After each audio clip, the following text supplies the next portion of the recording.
Hey beautiful people, this is Xanax, and I am bringing you a MMO to watch for 2014, and it is Black Desert Online.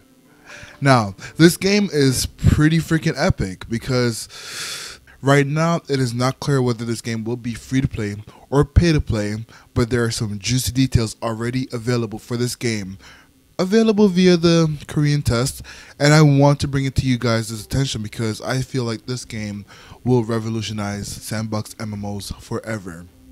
A lot of people so far are looking forward to Arc Age. This game will probably come after Arc Age, but it's gonna be a direct competitor from what I've seen. For example, this game, it actually has a unique class system breakdown. Now listen to this. There are so far about 8 classes being planned. Tamer, Wizard, Sorcerer, Warrior, Blader, Ranger, Valkyrie, and Giant. Giant is unique because it's actually both a race and a class. So like if you choose to be a giant, you can only be a male giant. Yes, a lot of these classes are gender locked, but I'm going to get into that in a second. If you choose to be a giant, you're going to be male and you're automatically your own freaking like class. That's so epic. There are 3 races, human, elf, and giant. And the classes, like I said before, just a second ago, they are gender locked. However, the breakdown is really unique because right now they're being classified under 3 categories, and then there are also 3 other classes beyond that. Under fighter, you have the warrior and the Valkyrie. The warrior is male, the Valkyrie is female. Under magician, there's the wizard. The wizard is male, the sorcerer, or I guess sorceress, is female. Under ranger classes, there's going to be a male and a female ranger. These classes work differently. Like the male version and the female counterpart are going to be different. Yes, they're going to have similar weapons, but they're going to have different playstyles, which I think is absolutely amazing. I kind of worry about balance issues, especially with this game, but that sounds absolutely brilliant. Beyond these classes, there's the Blader, which is going to be male, the Tamer, which is going to be female, and the Giant, which I said before is male. Pearl Abyss, the developer of the game, has said, "We are going to make classes of gender with all personalized playstyle. For example, Warrior, the male class, and Valkyrie, the female, both use sword and shield, but their playstyles will be different." And that is really exciting. I'm really happy to hear that. Another thing about this game is that as a sandbox MMO, players are going to be able to participate in all sorts of activities, and from what I've seen so far, they are absolutely epic. For example, you feeling hungry? You feel like you want to have some pelican meat? Shoot the bird out of the freaking sky. You'll be able to go down to the beach, you'll be able to go anywhere, aim towards the birds and shoot them right out the sky. That to me is super exciting because there's not a lot of MMOs that let you do that, and as you can see in the gameplay right now, it is actually, you can miss, and it's very realistic as far as a sandbox MMO gets. I really enjoy that. In addition to that, crafting doesn't just end there. Crafting is going to be a key role in PvP because there you're going to actually be able to create items such as cannons, ladders, barricades, and all sorts of different artillery that basically you're going to pimp out your castles with.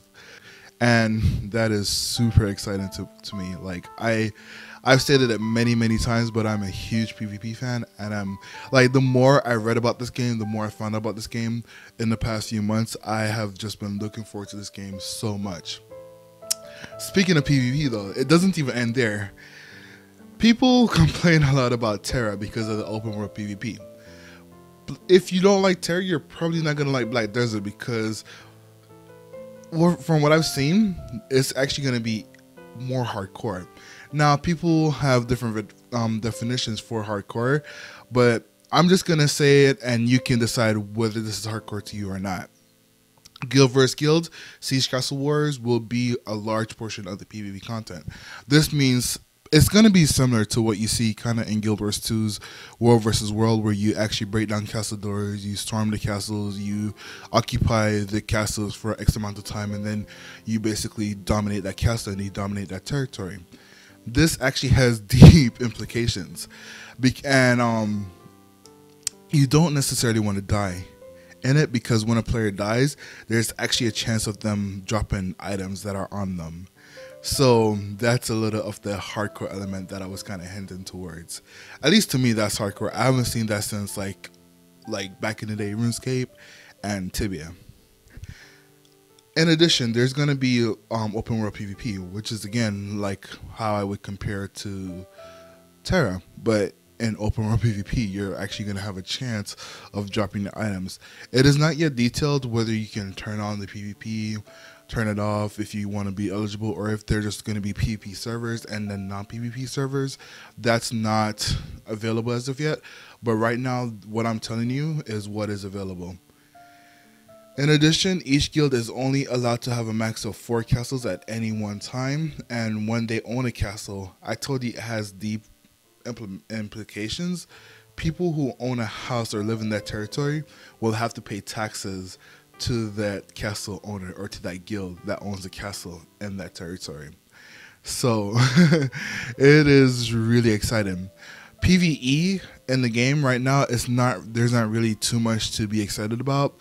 One thing that is actually exciting though is that there is mountain combat. A lot of people are not gonna like this. There will be no quote-unquote healing class in the game.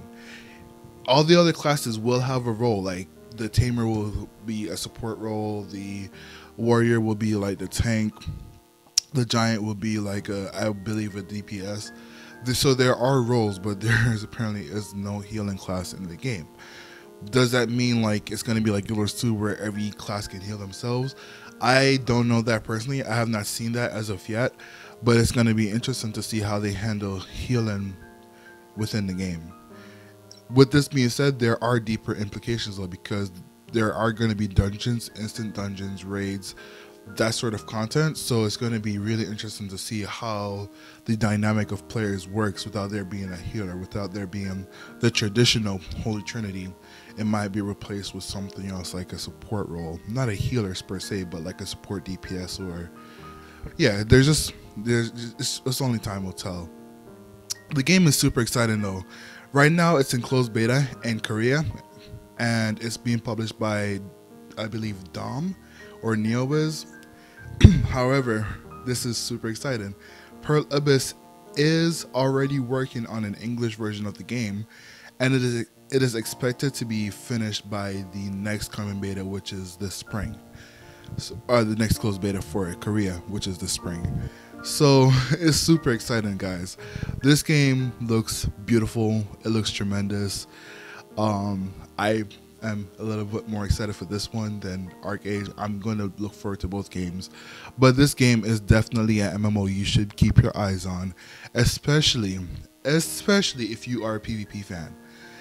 Guys, I just want to thank you for watching this video. I hope this kind of put this game on the radar for you. Have a wonderful day and stay beautiful. Thank you for watching. Bye.